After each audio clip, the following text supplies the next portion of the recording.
I want to show you guys something really cool. Give me like 5 minutes.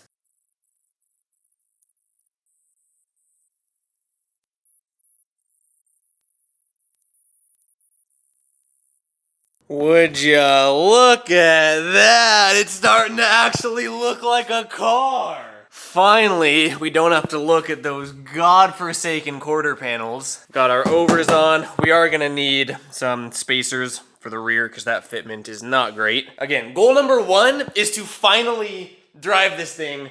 Goal number 2 is to make it prettier. Dude, honestly, I'm so much I'm like more reassured now that I have a kit on it. It's amazing what fiberglass can do. Got our front fenders on too, got the bumper on too, got the hood on. It's actually like coming together. It's funny too because if you guys remember, when I bought the car, it came with the front fiberglass fenders and the rear over fenders, both of which were black, obviously. But I got this bumper separately, and this is my first time seeing it on the car. It was originally red. It was wrapped in some bright red vinyl. I just yanked that off, and now that it matches the rest of the car, it actually looks like really good. Okay, I mean maybe really good is a stretch, but great compared to how it did look, you know. We also have these side skirts, which they're also black. I'm just realizing that too. I can't mount the side skirts, but it's on the lift because they'd hit the posts of the lift right there, so we'll do that later. But dude, that is starting to look like a 240 finally, man.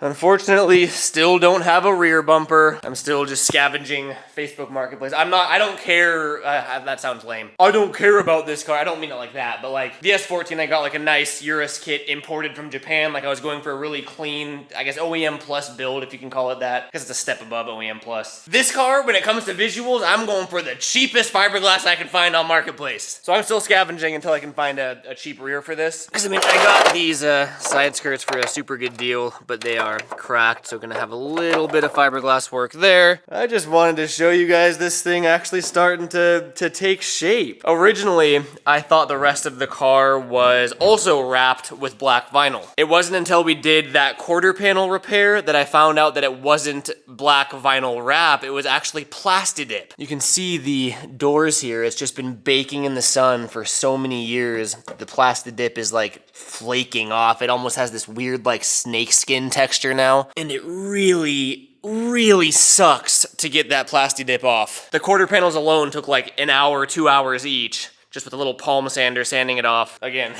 cosmetically, this is just the beginning. But I mean, dude, if you look at it from like really far away and you squint your eyes, it almost looks really clean. Really quickly, I want to give you guys the final rundown, I'd say. We are so close. Under the car, we are actually just about done. I got all of the lower harness finally tied in to the transmission and everything. We have our slave cylinder in, and if you guys remember, there was an itty bitty little leak right there, which it actually kind of looks like there still is. I'm hoping that that's just residual, because obviously I made a mess when I was putting it back on. It leaked a bit there, so I actually threw some Teflon tape in there before threading it on. So hopefully that solved that issue. I don't have fluid in yet. Got our exhaust bolted up. Someone just welded on this thing. It's so obnoxiously loud, dude, but at least it's all one piece now. Drive shaft is bolted up to the diff, and everything is torqued down, so Driveline is good to go. I have not drained our diff ever, actually, since I bought the car. I know it's welded, but I have no idea what the fluid looks like in there. I have a feeling we're gonna drain it. It's gonna be like metal pudding. The only thing that we have left under the car is the tie rods. That's the missing link. You can watch the last video for the whole debacle on that. And this is where the bad news comes in. In the last video, I said this. The next video on this channel will be actually driving this thing for the first time. I just checked the tracking number for the extended inner tie rods, and it is now saying tomorrow, May 1st. I've been doing my best to stay accountable, we can call it that, on this channel, sticking to an upload cadence, which has been twice a week, Tuesdays and Fridays at 3 p.m. Pacific Standard Time. Honestly, I'm really proud of myself for maintaining that schedule so far, and that delivery window tomorrow would prevent this video from going up on time. There is silver lining though, okay? With 97% confidence, I can say that the next video we will actually finally be able to drive the S13. And today we are going to be buttoning up literally everything so that all we have to do tomorrow when those inners come in, put them in, go get an alignment, and we're good. So you know what? Let's rip the Band-Aid off, drain this diff, and see what that fluid looks like. Oh, I'm so curious to see what this looks like. Especially with like people's beater drift cars like this. They'll weld the diff, throw new fluid in, and like never check it or change it. Oh, come on, don't get all of it. That's not bad, actually. Sometimes it'll come out like straight silver, like just full of metal. That just looks used and dirty. Obviously a little bit of metal in there, but nothing I'm worried about for a beater welded diff. Do you think you'd die if you drank that? Like, is that an obvious given, or do you think you'd just get sick? Should we find out? Got our big old bucket of fluids here. Let's go ahead and feed this diff. Now the pumping begins. All right, it looks like it's coming back out, which means it is full. Okay, where's the cap? Oh, here it is. All right, and diff has new fluid in it. Hooray! Up next, we have our transmission, which we're also going to fill up. For this, we're going to be using Driveline MT90. It's GL4 75W90. I guess I might as well show you what I used for the diff, too. For the welded diff, we used 80W90 GL5. I honestly just kind of be looking up what I'm supposed to use, and then I use it. Well, that's what I did for the entire car. I looked up how to do things, then I did them. So she wants to drink 2.5 quarts. And each one of these bad boys are 1 quart. Also, yes, I'm currently just like perched in the driver's seat. I don't have a driver's, well, I do have one. We're doing that today too, though. Okay, there is 1.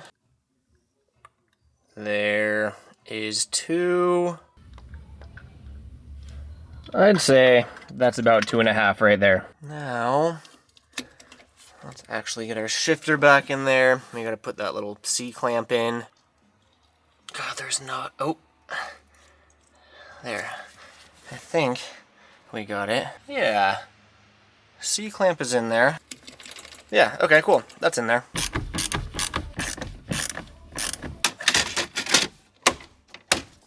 Alright, that's starting to look like a normal 240 again. I put back in the stock, because it came with this, oh no, I forgot the boot. God damn it. Okay, there we go. Shifter is in. What I was trying to say though is it came with a short shifter that I really wasn't a fan of at all. So I took the stock shifter from the S14 and put it in here. We went Z32 transmission on the S14, so I had some spare parts laying around. I figured stock KA, stock shifter. Almost last step, I guess not almost last step, but nearing the last step. Coolant. Good workout. Okay, I'm gonna crack our bleeder. And then essentially we just start filling the radiator until it starts coming out of that bleeder there. Close the bleeder, let the car run, heater on, circulate the coolant, and then we're good. All right, thirsty girl. We got the big boy Koyo radiator now, so she's gonna drink a lot more. I hope I put the drain plug on. There's 1 gallon already. Okay, whoops. Oh, I think we're there. And we're spilling, because I overfilled it. Love that for me. Yeah, sick. Love that. Got our bleeder back in and tightening that up. And now, let's start the car.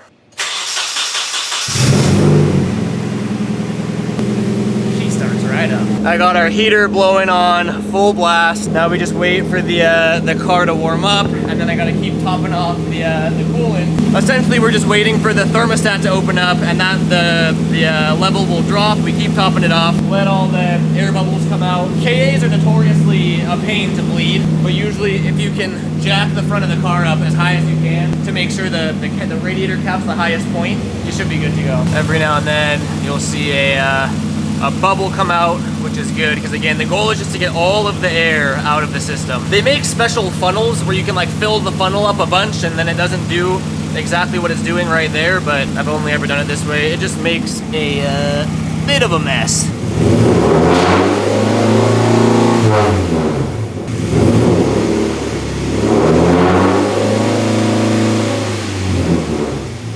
See, look at that, completely mess-free. I meant to do that. We are pretty much bled and good to go. I really wish we could drive it. With fluids just about done, it is time to move into the interior here. The car came with these, I don't know if they're authentic or not, but regardless, they are falling apart. I took the driver's side out. They're supposed to be like fully adjustable, like they have the recline feature and everything, but none of these work, like nothing actually happens. And they're all super flappy. I think one of these, yeah, that's just broken. So, the good homie Tanner, that's where you're supposed to say like, hi. Hey, he's letting me borrow some of his seats from his S13. So now we have borrowed wheels and we have borrowed seats. Driver's side seat is going in the driver's side of the car because believe it or not, that is where it belongs. Perfect. That's how it's supposed to go, right? Yes, okay, 110%. Bolted in. Yep. Damn, I haven't seen this car with a seat in it in a while. Oh yeah, direct fit.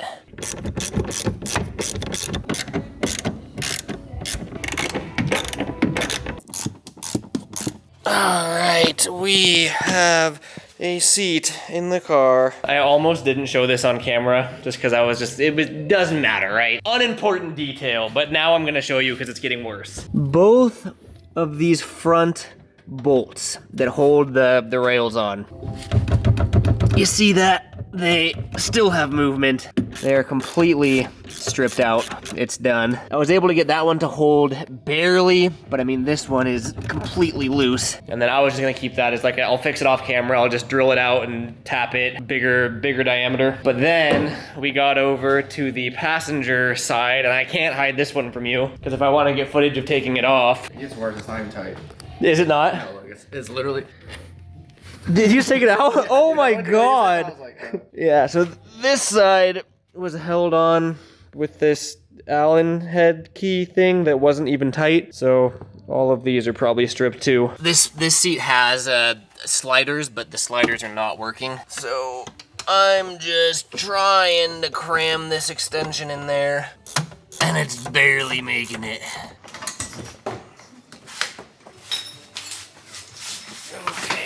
We just checked on the passenger side. This one is the only one that's stripped. The driver's side, the two fronts are stripped. So we are gonna go up a size, and I think this is an M12. What did we decide here? Because it was or is M10 125. We're going up to M12 1.5 thread pitch.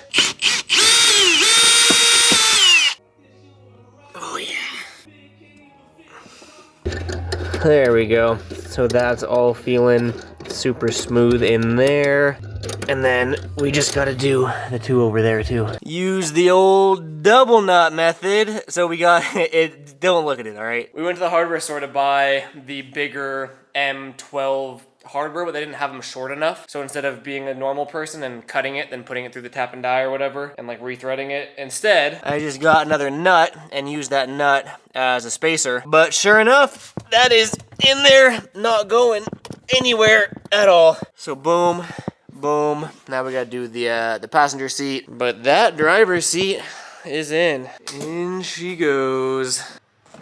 Oh, it really is looking like a car again, huh? I had an extra, my old S14 steering wheel, so we slapped that on there. We are missing a bolt, but we'll fix that later. But look at that, wheel, seat, passenger seat. That's more seats than my S14 has. My S14 still has the stock passenger seat. Hey, yo, it's looking like a car. Crank her down.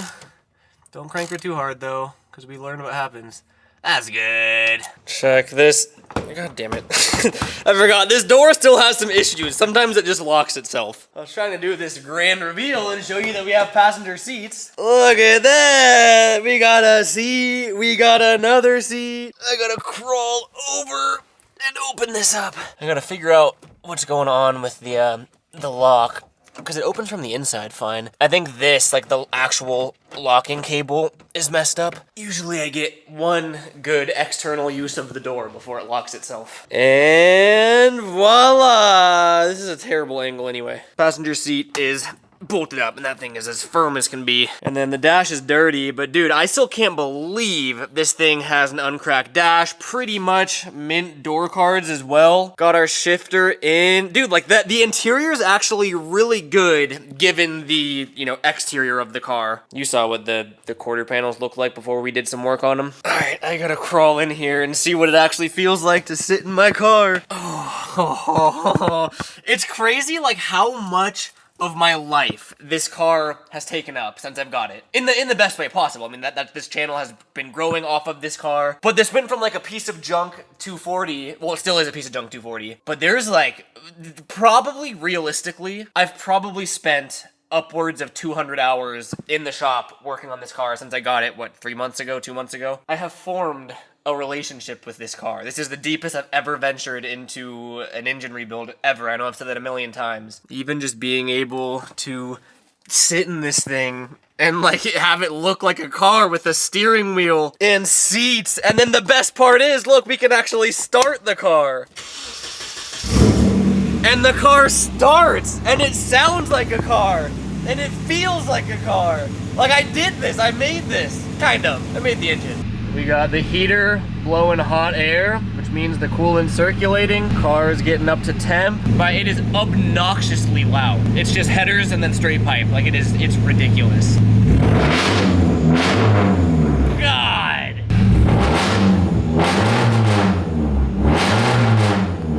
Dude, that is so annoying.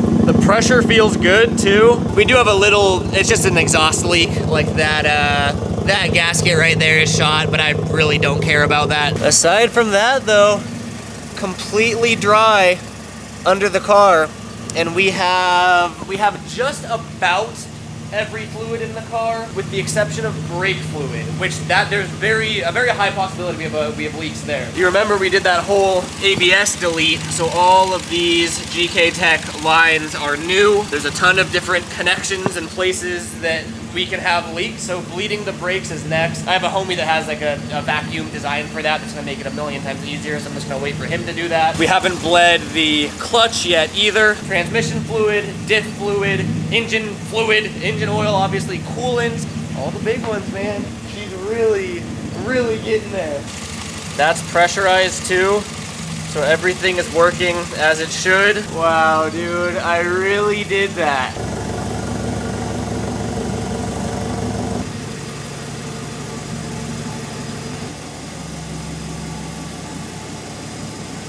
All right, so we can go ahead and turn that off. Come on, give me the keys. I'm so happy. I will say we are still not in the clear. With every video, every episode of this S13 build so far, we're getting closer, but there is still room for bad things to happen. Biggest concern now, or biggest hurdle, is gonna be bleeding the brakes and making sure there's no leaks there. But again, like in the grand scheme of things, the most nerve-wracking part was building the engine. We haven't driven it yet, but based on how it's idling and how it's sounding and how it's feeling, like I'm getting more and more confident. I think anything like extremely major would have shown itself already. Tomorrow, our extended inner tie rods come in, and then we can actually use the steering wheel to steer the car, which I've heard that's what that's for. And once we can steer the car, we can drive the car. I am terrified. That's gonna be tomorrow. So for next upload for you guys. Realistically, the car is ready to be driven, but now it's time to start buttoning everything up. I mentioned it, I think it was the last video when we installed the Koyo. There's supposed to be these little brackets or straps here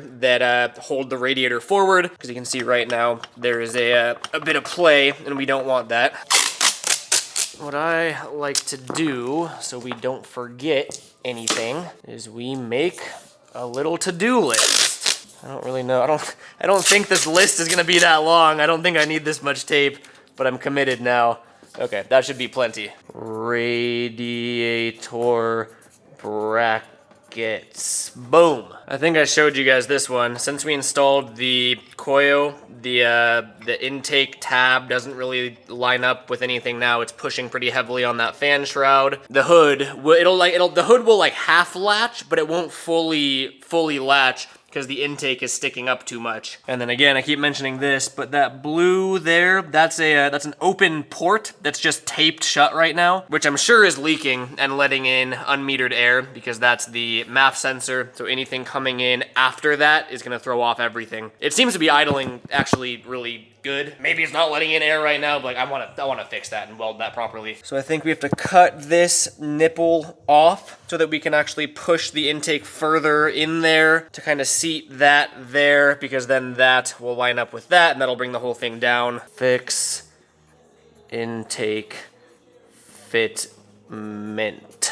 I don't know what's going on with the battery tie-down situation. I thought I saw some of them like tucked away back there, but right now the battery's just sitting loosely. That obviously has to get dealt with before we take this thing to the track. Battery tie down. Put little dashes next to them so we know. And then I already mentioned this. Bleed brakes, bleed clutch. That's pretty much it for what I'd consider like crucial, essential, you know what I mean? But I would say before we take it to the track, you can see that all of this is super flappy and loose. I took out the stock bumper support to fit this bumper. And if we take a look under the car here, this piece right here is our fender, and then this is our bumper. I want to make something that attaches to this that holds the fender in place and just offers a little bit of rigidity there, because right now if we get hit or we hit something right here, this is all crumpling. Not even, it doesn't even need to get hit. Probably if I'm reaching freeway speeds, that thing will probably just fold in. And then kind of on that same line, this is my rear one from the S14 that did its job beautifully, because when I hit the wall it crumpled. But I need to make a front bash bar for the S13. Front bash bar and bumper support, just again to give that bumper a little bit of rigidity. Right now all of its weight is on these two tabs, which I mean that's only a matter of time, like one hit and those tabs are snapping off. So I want to make a bash bar that just offers a little bit of support and holds that up. Bash bar plus, I'll just do support and I'll know what I mean. That's gonna bug. Why did I go down so much? One that I definitely should not forget is torque lugs, because we have not done that yet. And knowing me, that's something that I would forget to do. And then obvious one, but I'll just put it anywhere, is alignment. And I'd say that's everything. And keep in mind, when I say that's everything, that's like the essential everything before we can start tracking it and actually having some fun with this car. Well, I mean, I guess before tracking it, we have, I think it's 1,000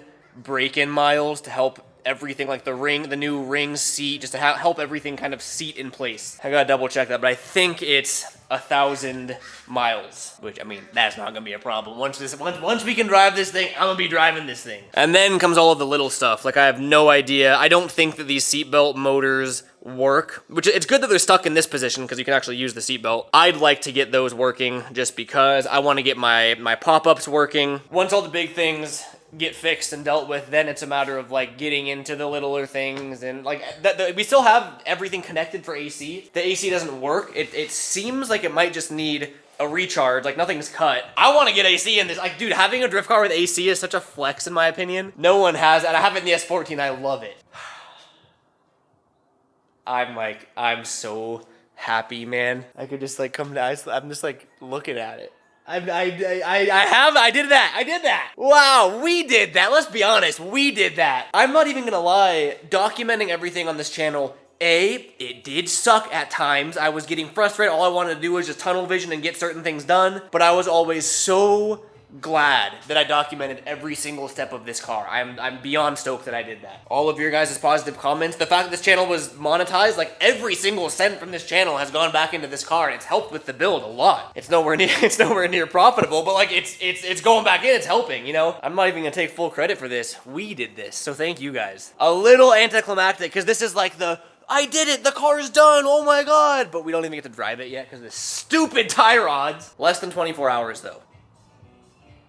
I've literally just like spent too long just looking at it. All right, I could keep rambling about how stoked I am. I don't want to bore you guys with that. I am going to say thank you yet again, though. You guys know that it's a dream of mine to have a successful automotive channel, something that allows me to actually fund projects like this. Because, dude, aside from the fact that this was probably the worst financial decision I could have ever possibly made, I love everything about it. Like, the whole process of getting to here has been so fun, and I'm hoping this is just the beginning. Thank you for making this possible. I gotta cut myself off because I'm just gonna keep talking. I will see you guys next episode where we finally get to drive the car. Peace out, guys.